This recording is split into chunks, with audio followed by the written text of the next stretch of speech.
اهلا بيكم متابعي تلفزيون اليوم السابع في كل مكان. هل ممكن حد يبيع اسمه؟ يعني اصلا في حاجه اسمها كده؟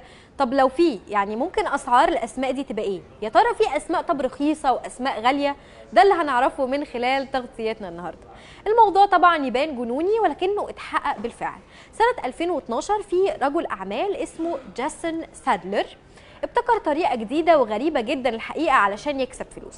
سادلر كان عايش في فلوريدا وكان عنده شركة بيشتغل من خلالها موديل. كان يعني ببساطة سادلر بيلبس قمصان بيحمل عليها شعار شركة معينة، بيلبس القمصان دي لمدة يوم كامل أو أسبوع حسب الاتفاق، وبينشر رأيه من خلال حساباته على السوشيال ميديا عن القميص اللي هو لبسه ده. ولكن رغم ان الموضوع كان مجدي في البدايه الا انه زي اي راجل اعمال كان يعني حابب ان هو يبقى عنده راس مال اكبر، حابب يطور من شركته وعايز وسيله يكسب بيها فلوس بشكل سهل وسريع. فقرر ان هو يعمل حاجه الحقيقه اثارت الجدل بشكل واسع جدا، وهي انه هيبيع اسمه. زي ما انت سمعت كده، هيبيع اسمه. باع اسمه عن طريق مزاد على الانترنت، وقال ان هو هيغير اسمه الاخير بشكل قانوني لاسم الشركه اللي هتقدم له اعلى عرض، وانه هيفضل محتفظ باسم الشركه دي طول سنه 2013 من اول يوم 1 يناير لحد اخر يوم في السنه.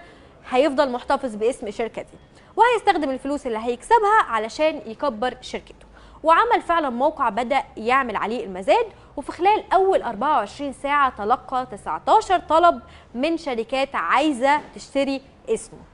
أعلى عرض جاله كان 45,500 دولار أمريكي لشركة في سان فرانسيسكو. وفعلا بقى جاسون معروف باسمه وبعدين اسم الشركة، وما بقاش فيه اسمه التاني ولا في أي أوراق رسمية ولا حتى بيتنادى بيه ولا أي حاجة. عدت سنة كاملة جاسون بيتنادي باسمه وبعدين اسم الشركة، والحقيقة هنا مش بس جاسون اللي استفاد، لأن الشركة كمان طبعا استفادت من التسويق اللي اتعمل لها في المقام الأول. ما انت برضو يعني الموضوع غريب، يعني الموضوع مش اعتيادي، ما فيش شخص بيبيع اسمه كل يوم.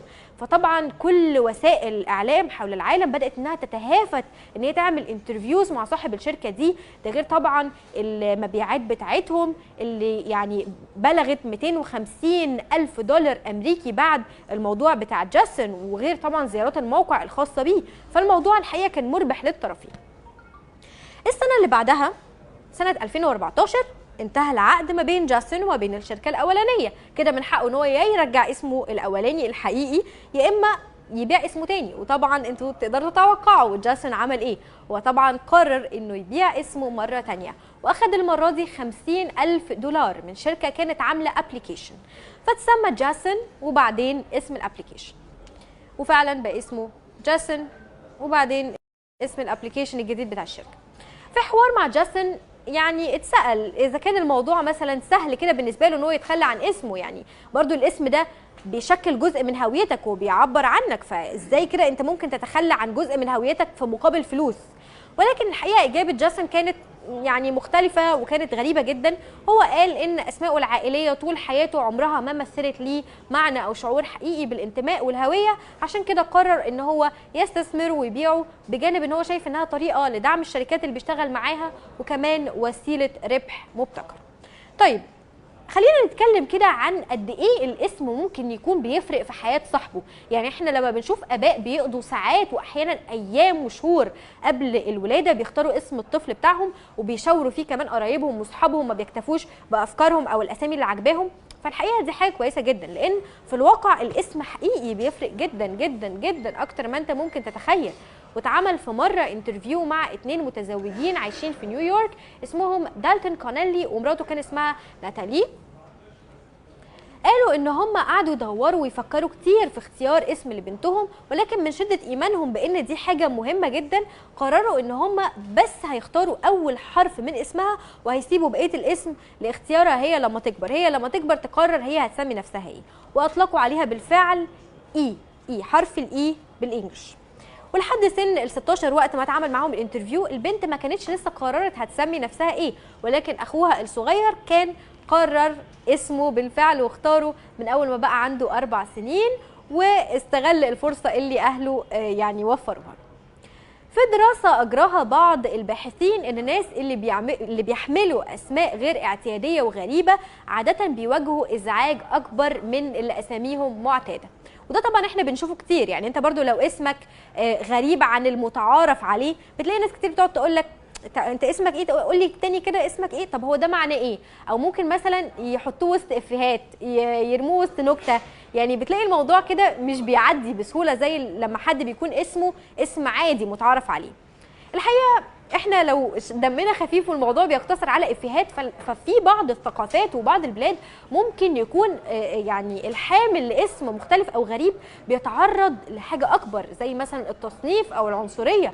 يعني لو في بلد فيها عنصريه بين اصحاب البشره البيضاء والبشره السمراء، فبيكون في اسماء يعني فئه منهم او يعني جزء مثلا منهم دايما بيسميها، مثلا ممكن يكون اصحاب البشره السمراء بيعتادوا على حمل بعض الاسماء المشهوره ما بينهم او اللي هم بيفضلوها وبيحبوها.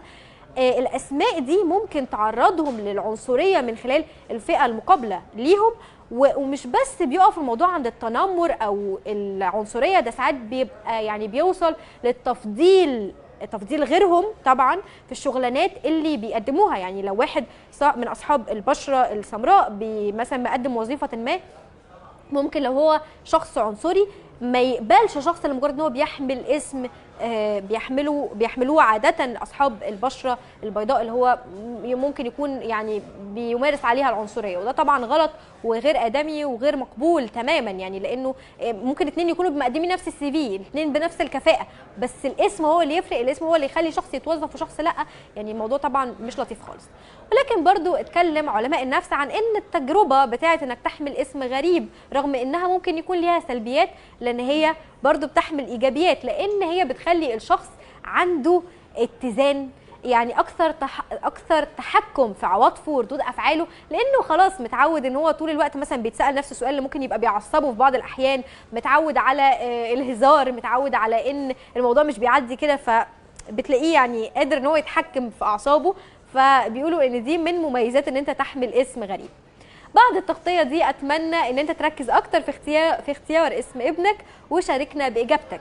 هل لو اتعرض عليك تبيع اسمك زي رجل الأعمال اللي احنا اتكلمنا عن قصته، ممكن فعلا تقدم على ده وتبيع اسمك اللي بيشكل جزء من هويتك علشان خاطر الفلوس أو الاستثمار، ولو حتى لفترة محددة زي ما هو عمل مثلا باعه لمدة سنة، فأنت ممكن فعلا تعمل كده؟ طب ولو الإجابة كانت هتبيعه بكام؟ شكرا ليكم متابعي تلفزيون اليوم السابع في كل مكان.